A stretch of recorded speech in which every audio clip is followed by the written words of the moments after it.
یک ماه پیش بود که نمایش فیلم مرز ساخته علی عباسی به طور خصوصی در سینمای لیال در حضور کارگردان ضمن یک کنفرانس و پرسش و پاسخ انجام گرفت. فیلم اگر کارگردانش ایرانی است اما به عنوان کشور سوئد در جشنواره امسال کن سال 2018 در بخش نوعی نگاه شرکت کرد و برنده جایزه اول شد. فیلم مرز از همین چهارشنبه 9 ژانویه در سینماهای فرانسه اکران می شود. فیلم مرز ساخته علی عباسی هیچ بیننده ای را بی تفاوت نمی گذارد.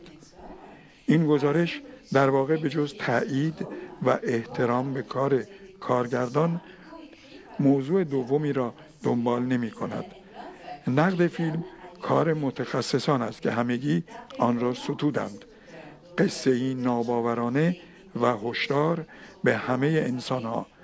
از همین رو بخش‌هایی از این کنفرانس مطبوعاتی بهترین انعکاس از فیلمی است که گفتیم چهارشنبه 9 ژانویه برای قضاوت عموم در سینماهای فرانسه قابل تماشاست.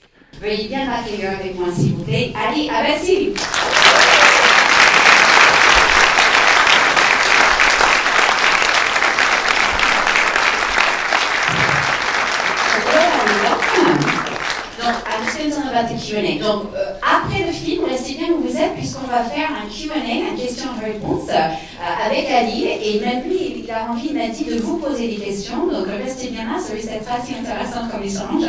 Mais avant le film, est-ce que vous voulez dire quand même quelques mots en présentation? Do you want to say a few words to present the movie before we get to the heart of it, the Q&A afterwards? What do you think?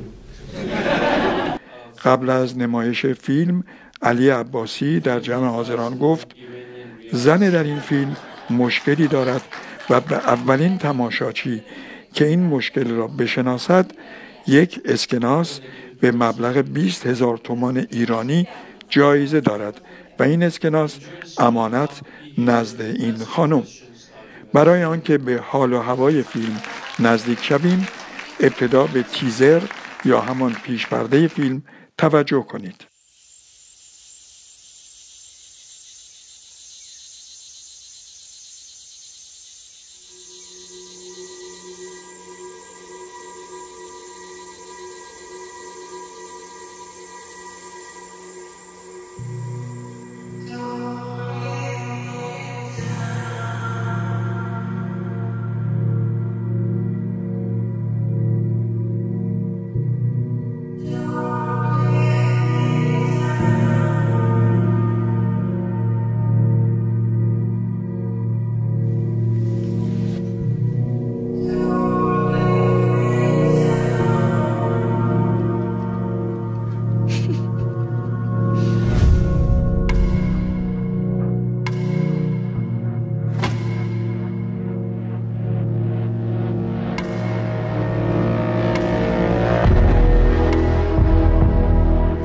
Bara köra förbi. Vilken överraskning.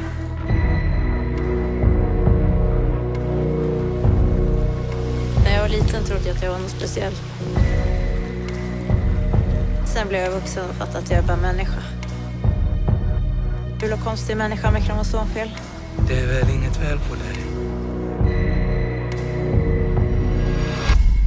Det är mycket du inte känner till.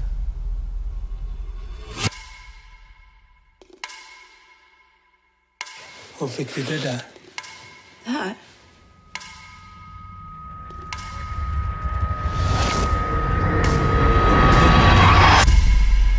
Vem är jag?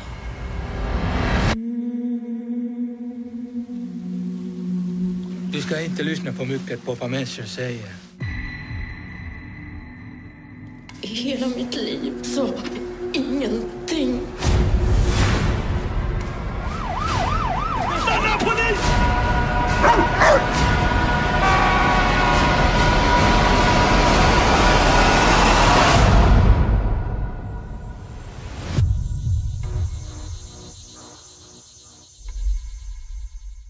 و اما بعد از تماشای کامل فیلم علی عباسی که مورد تشویق حاضران قرار گرفت و جمعیت سوئدی در سالن هم کم نبود آقای عباسی در ابتدا میگوید من نقد نویس ها را خوانده‌ام، اما دلم میخواهد نظر مستقیم شما بیننده را بدانم. اولین برنده اسکناس 20,000 تومانی بیننده است که میگوید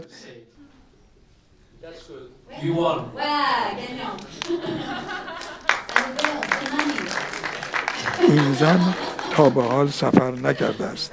اگر امکان و مجال و یا حتی امکان خلاصه قصه را گفتن ممکن بود، مطمئن باشید این کار انجام میشد، اما دشوار است. برای زنی که اولین نشانه متفاوت بودنش را در فرودگاه در حس بویایی و دستگیری خلافکاران می شود دید. او از جای دیگر آمده است، اما این ابتدای قصه است. او کیست و چه می خواهد؟ برای علاقمندان و آشنایان به دو زبان انگلیسی و یا فرانسه، متن کامل این کنفرانس را می توانید در این نشانی در بخش سایت تلویزیون ایران فردا تحت عنوان از هر دری سخنی مشاهده کنید. اما مهمتر، اگر امکان دیدن فیلم را دارید آن را از دست ندهید. فیلم مرز برنده امسال جایزه نوعی نگاه در جشنواره کن است. فیلم دگرگونتان می سازد و به تشویق کارگردان ایرانی علی عباسی و کشور سوئد که امکان ساخت فیلم را مهیا ساخت مطمئناً کف خواهید زد. I think it's interesting to see like how those, how metaphorical or how allegorical you interpret the movie. Voilà. Donc en fait, on pourrait dire qu'elle est quelqu'un de très seul, quelqu'un qui n'a pas d'amour, une femme qui a un pénis, elle peut être une métaphore pour l'immigration, pour le terrorisme. Mais moi, ce que je trouve intéressant, c'est comment vous voyez ce métaphore et quelle métaphore vous voyez. Anybody? Quelqu'un veut lui dire oui, madame? I think she's between two worlds. She doesn't belong in the left world, and she doesn't belong in the right world. And so she feels a bit awkward with herself, but at the end she ends up accepting it. That's how I feel it. And I think it's the problem of most people. It's very difficult to find your place in society and in the world such as it is. That's how I feel. Si vous permettez, donc je peux traduire, elle dit qu'elle trouve qu'elle est un peu ni à gauche ni à droite, et à la fin du film, en fin de compte, elle s'accepte, et c'est un vrai problème qu'on a presque tous les gens, c'est de trouver sa propre place dans le monde et dans sa vie. C'était ça. No, I agree with you. Yeah, I don't agree. I agree. And I think the kind of background I come from, I was born and raised in Iran, and then I lived in Sweden for a while, then I lived in Denmark for a while, and I think I've experienced this kind of being in between myself. Voilà, moi je suis complètement d'accord avec vous et ça c'est évident par rapport à mon propre histoire. En fait, j'ai passé ma jeunesse en Iran, après j'ai passé un bout de ma vie en Suède, maintenant j'habite en Danemark. En fait, moi aussi j'ai vécu dans cet entre-deux, si vous voulez. But I don't think that it's only people like me, or like you don't have to be from two different countries or culture. I think that the way I see it, identity is a construction. It's not something solid. Of course, there are, you have your gender, you have your ethnicity, you have, the context you're from, but I don't think that's like written in stone. Voilà, mais moi je dirais, c'est pas que les gens comme moi, en fait, moi je dirais qu'une identité, ça se construit. Bien sûr, il y a votre sexe, il y a le pays d'où vient, il y a le contexte et tout, mais je crois pas que c'est quelque chose qui est fixé en pierre, si vous voulez. Je crois que c'est quelque chose de fluide. So that's why I think it's, something you create yourself, and you always have this, when you want to transition from one identity to another one. I mean, it would be the same if you, came from a like the countryside and you came to Paris and you're just like, okay, am I the provincial guy or do I want to be a Parisian? You know, and there would be a certain, you know, process into that. So that would be pretty similar to this, probably. Voilà. Donc, pour moi, c'est l'identité, c'est quelque chose vraiment qu'on peut créer chacun soi-même. Il y a toujours une période de transition, si vous voulez, d'une chose à l'autre. Par exemple, si je viens du Provence, ça va être de la campagne, et puis je m'installe à Paris, il y a toujours cette période de transition où je suis ni vraiment provincial, ni vraiment parisien. Et je crois que c'est ça, c'est intéressant, c'est nous, on peut créer ça nous-mêmes. Other questions? Yes, monsieur. Je voulais demander une petite information sur le livre d'origine. Quel est le livre d'origine? Qu'est-ce que vous avez apporté? Et par rapport à ça, je voulais demander, bon, là il est question effectivement de l'altérité, de l'identité, de façon un petit peu métaphorique, abstraite, mais s'il y a quelque chose qui correspondrait à une, je sais pas, à une réalité, parce qu'on sait que par exemple dans certains pays, je n'ai pas très bien saisi tout dans le film, dans certains pays il y a des expérimentations qui ont été faites sur des parties de population, donc est-ce que le film part de quelque chose fondé là-dessus? So in two parts. First of all, the questions about the original book, the novella, what it was like and what you added to it. And then second of all, he's wondering if there isn't an element, you know, above and beyond this metaphor, a bit of reality in all of this. He's talking about experiments that are done sometimes on populations that are different, eugenics and that kind of thing. Were you tapping into a certain reality at all of the film? Well, there was a program in Sweden in 60s and I think 70s, probably as far as I remember, where, you know, it's like Sweden has this, you know, population of, you know, what do you call it, native people, you know, people that were there before white people came, you know, they have always a name. Indigenous, indigene. Yeah. So they had this program of like, you know, sterilizing some Sami people, as what they were called. And, you know, they took their children and they gave them to like orphanage or some other, you know, families because they wanted them to assimilate them into the society. So that is, of course, a source of inspiration. Donc déjà, par rapport à la réalité, en Suède, dans les années 60 et 70, il y avait des programmes, justement, on prenait des gens indigènes qui étaient là avant les Suèdes blanches, et en fait, ils ont stérilisé ces femmes, et ils ont ensuite pris les enfants, ils les ont mis dans les orphelinats pour qu'ils puissent assimiler dans la société suédoise. Et donc, effectivement, c'était une source d'inspiration pour moi. And the book? I just want to add one more thing to that is an inspiration, but again, you know, if I wanted to do a movie about that, I would do a movie about, you know, Sami people being, you know, sterilized. So, you know, this is the balance I'm always trying to keep. That, you know, of course, it's interesting, you know, intriguing to hear those different interpretations, but I think that this is not, you know, I don't want this to be read as a metaphor of something like, you know, a concrete metaphor for something else.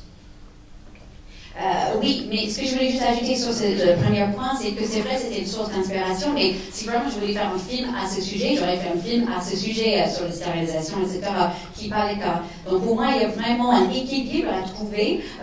Je suis toujours intéressée d'entendre les interprétations de ce que vous avez entendu, mais moi je veux juste être claire, pour moi, c'est pas vraiment un métaphore concret de rien du tout, en fait. Il n'y a pas un métaphore que je voulais vous montrer avec mon film.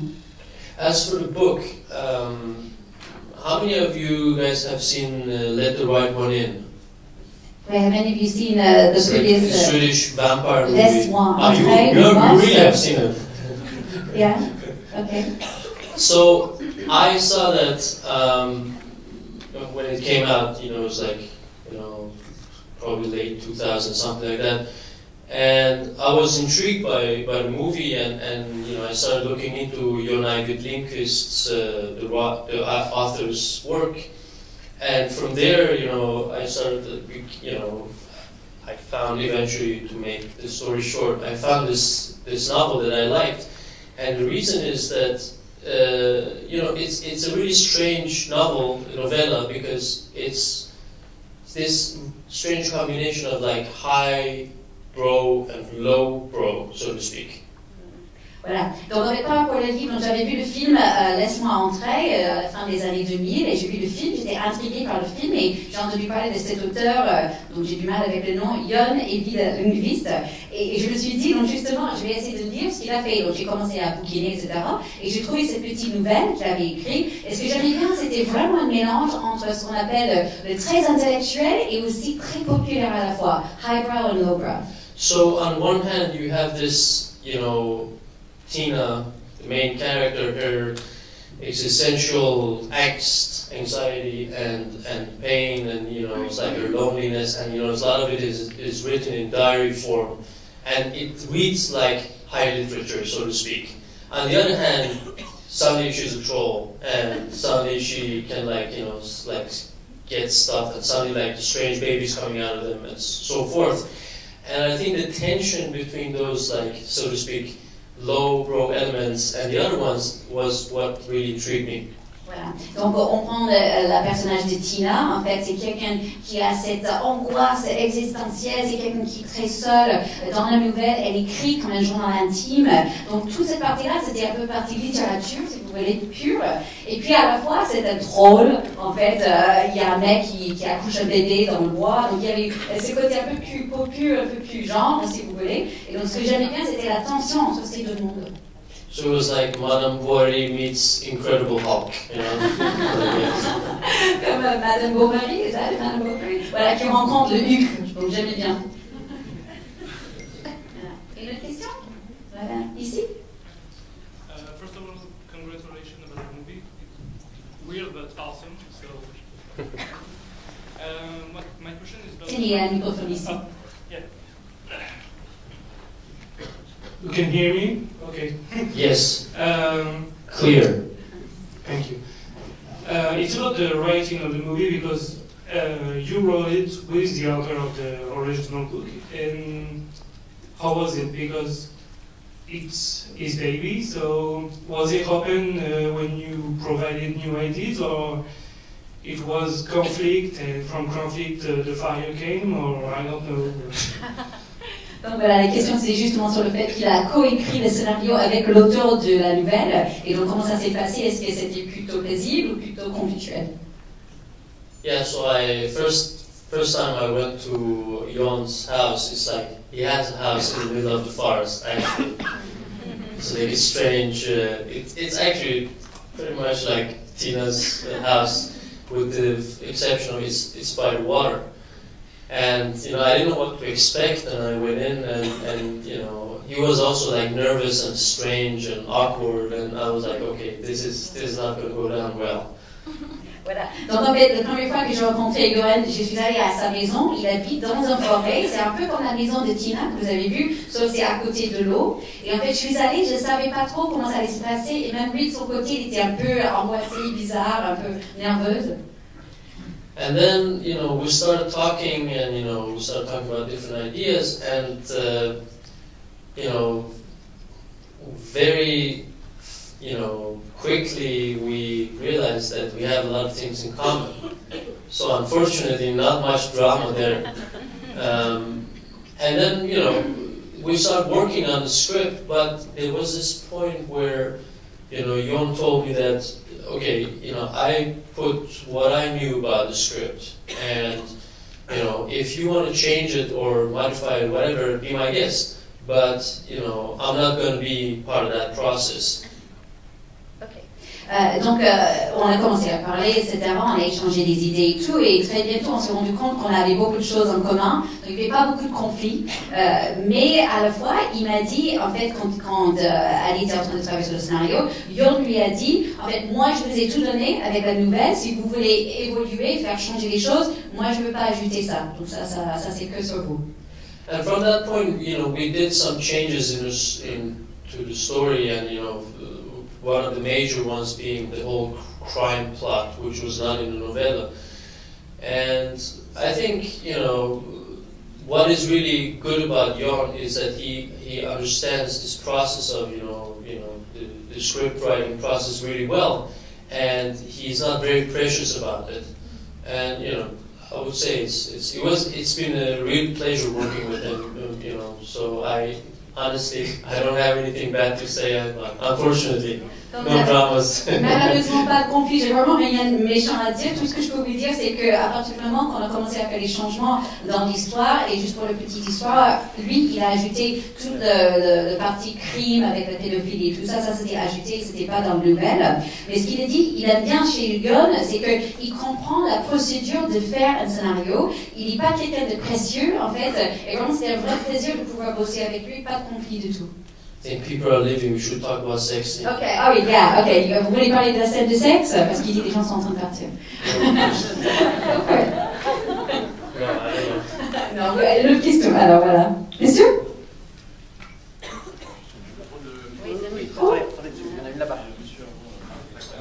Hi. My question is two-part.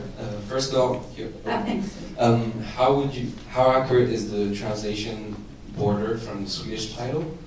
And to what degree is it important to Tina's job in the movie, which is to be a tall officer?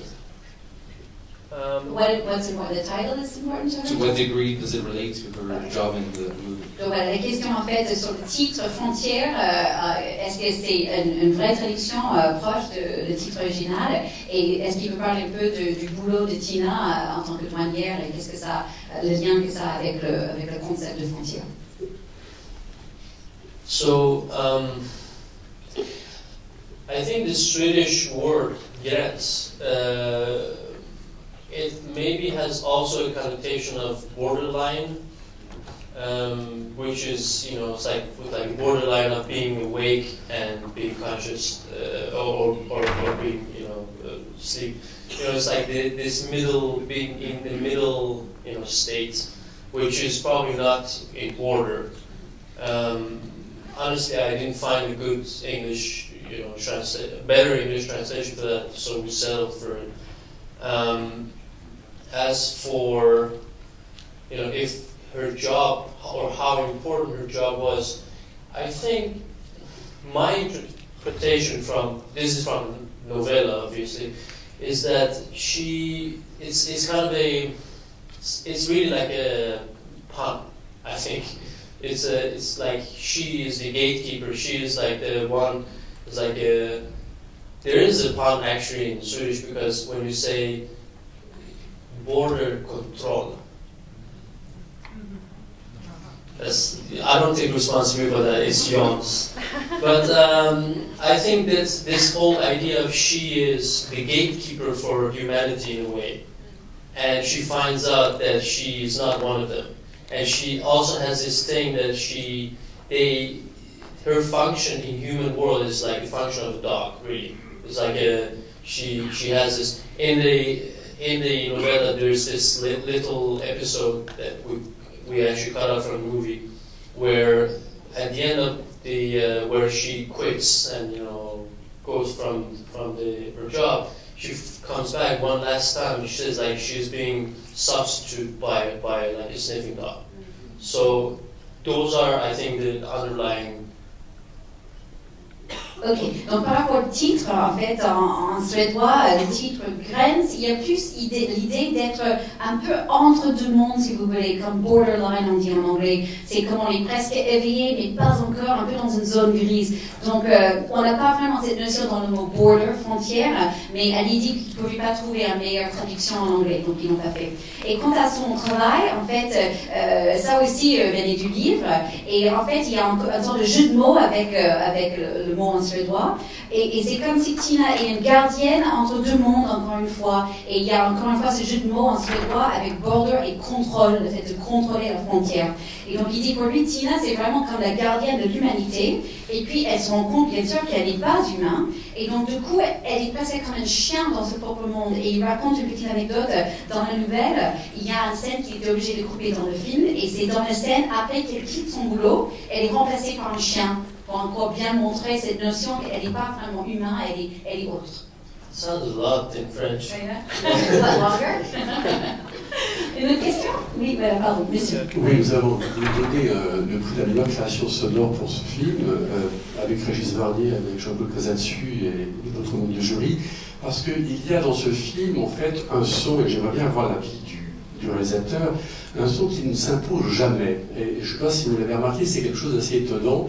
Il y a un son qui est dans la suggestion, toujours, et qui donne une dimension narrative, esthétique particulièrement forte par des sons qui sont extrêmement fins, qui ne sont pas forcément très musclés, qui sont dans la musique, et aussi qui sont dans des espaces sonores extrêmement importants et spécialisants. Alors j'aimerais bien avoir l'attitude, en tout cas l'avis précisément, de notre réalisateur qui est là ce soir. Okay, so Christian, of course, he was on the jury of the Best Sound Award that was given to Ali on the jury with ژانویه, and he's saying he thinks it's so great the way that you so finely put in little bits of sound effects and the music to really help the narrative. He just wanted to talk a bit more about that work. Well, there's a lot to talk about, of course. You know, we spent a couple of months on sound. My whole idea of the way I approach sound is that I think sometimes people forget what really affects them emotionally in the movie is not really the picture, it's the sound. And picture is more like something to lock your eyes on while you're being manipulated by the sound. And I try to be very conscious of what the possibilities that are with sound. In this particular instance with Border, the whole idea was to do like a contrast in sound, so you have two different universes.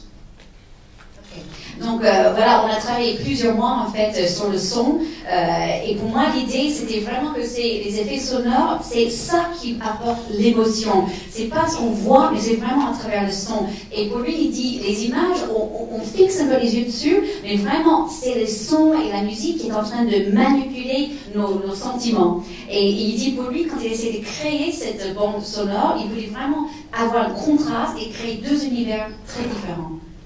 So you have on one hand the human universe. It's like the whole, border control. It's like the ferry corridor. The police station. Those places, and our approach was to make it, maybe fewer elements and harsher elements. Something that has more of a mechanical feel, and try to sneak in a little element of unease, because that's how she, perceives that world. Donc déjà pour le monde humain, en fait, surtout dans les parties où elle est sur la frontière, etc., en train de travailler, là où il y a le ferry et la petite station de police, ils ont vraiment fait exprès de mettre beaucoup moins d'éléments sonores, et les peu d'éléments qu'ils ont mis étaient assez sévères, avec un fond un peu mécanique presque, mais à la fois ils ont ajouté quelques éléments pour ajouter une certaine sensation qu'on n'est pas bien dans sa peau, parce que c'est justement ce que Tina ressent dans ces moments-là, mais très fin. And then there's what is, the natural part, like in nature and where she is in nature and with animals and so forth, where we thought, okay, this is her realm. And, here she should be at ease and you should feel comfortable. And we tried to kind of build that with a more, defined, let's say high definition sound, not high definition in quality, but high definition like many details.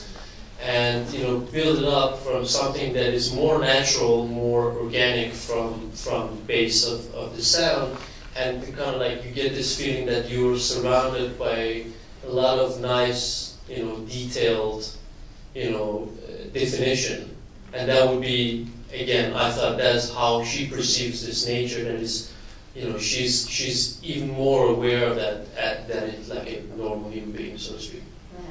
Et dans l'autre monde, le monde un peu naturel, là où il est en train de discuter avec des animaux et tout ça, ça c'est la vraie monde de Tina. Elle est beaucoup plus confortable dans ce monde. Donc là, avec le son, on a travaillé beaucoup plus sur plus de définitions, presque comme de la haute définition, pas par rapport à la qualité, mais dans les nombres de détails qu'on retrouve. Et du coup, ça donne une bande sonore beaucoup plus organique, et comme si elle est entourée par tous ces petits détails qui le met comme ça, qu'elle se sent beaucoup plus à l'aise, c'est comme ça qu'elle voit la nature, elle est beaucoup mieux dans ce monde-là. And then there's this, maybe the most controversial thing with sound is how and when to use silence. Because I think this is something that actually is, believe it or not, is a huge problem in commercial filmmaking. It's like when you use silence. And by that I mean no sound. That is a problem. That is a huge problem. And you know, we actually had very few discussions about when to use that and how to use that. And we use it as kind of, you know, to use silence in the movie is very, very expressive, in a sense. Et en fait, le truc le plus polémique, entre guillemets, c'était les moments où on a décidé de mettre rien du tout, d'avoir vraiment la silence, parce qu'il faut savoir, c'est très rare d'avoir les moments dans un film où il y a zéro, où il n'y a que de la silence. Et donc pour nous, c'était un vrai choix, et on a beaucoup discuté sur ça, le fait d'avoir parfois rien du tout dans le bande sonore. Et c'est vrai que si vous remarquez, c'est dans ces moments de silence où parfois il y a le plus d'expression. Une autre question encore deux questions. Alors juste ici, la jeune fille devant.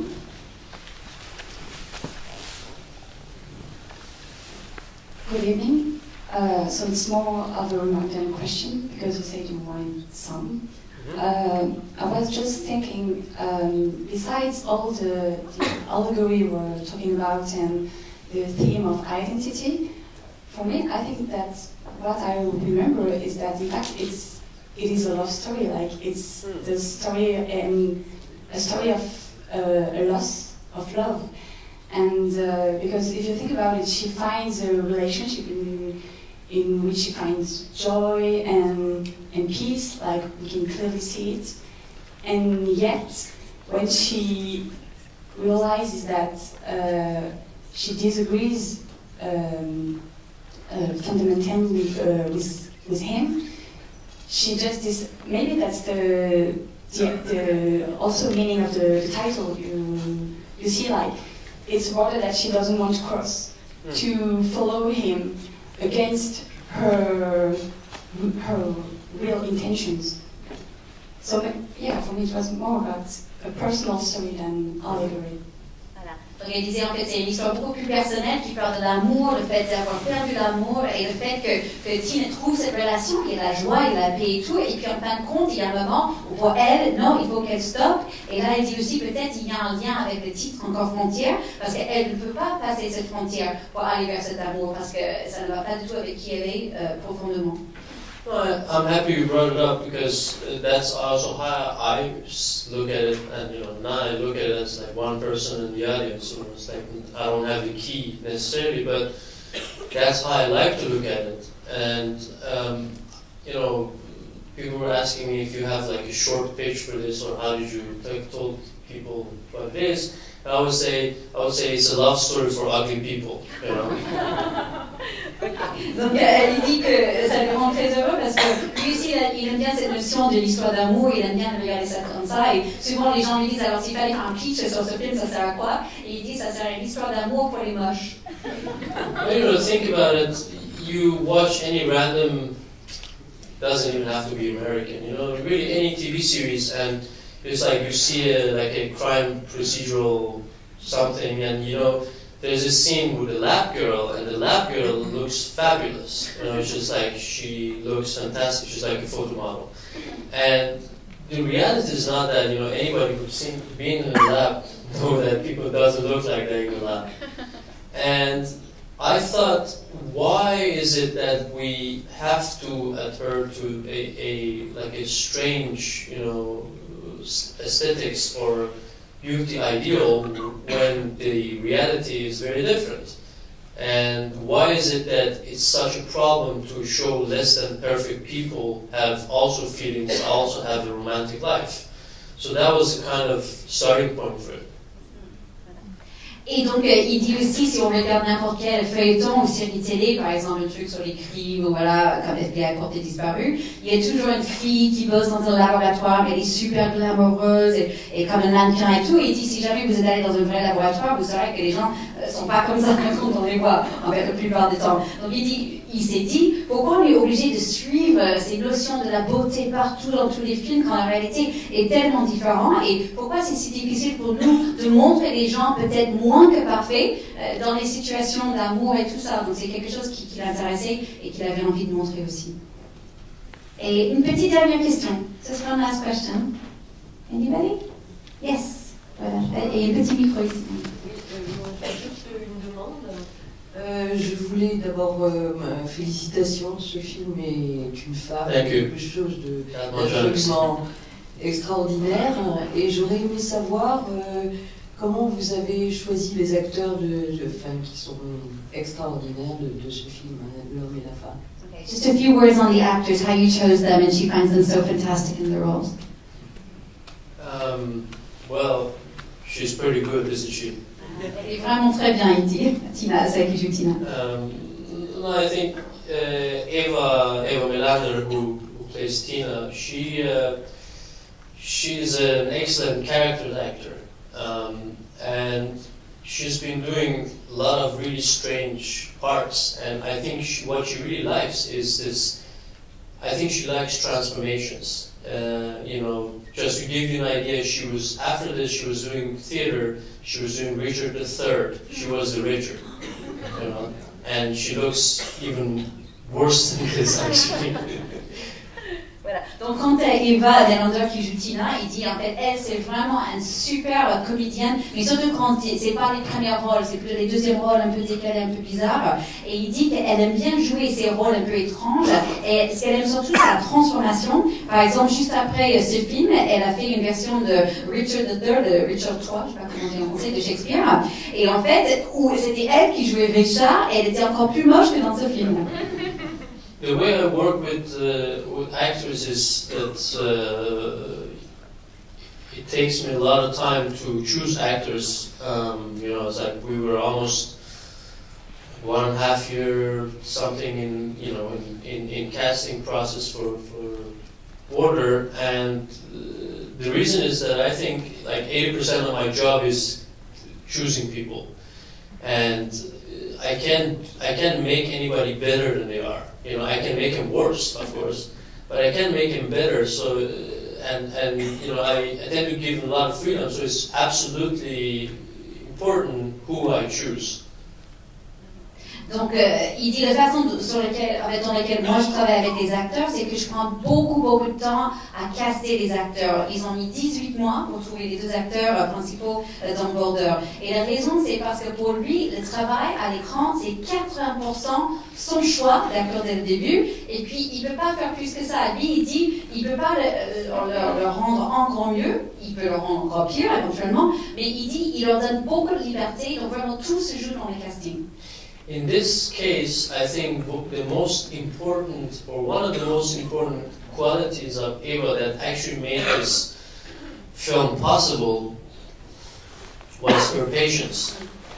Because, first of all, she had to gain like 20 kilos of weight because we had this idea that her face has to match her body.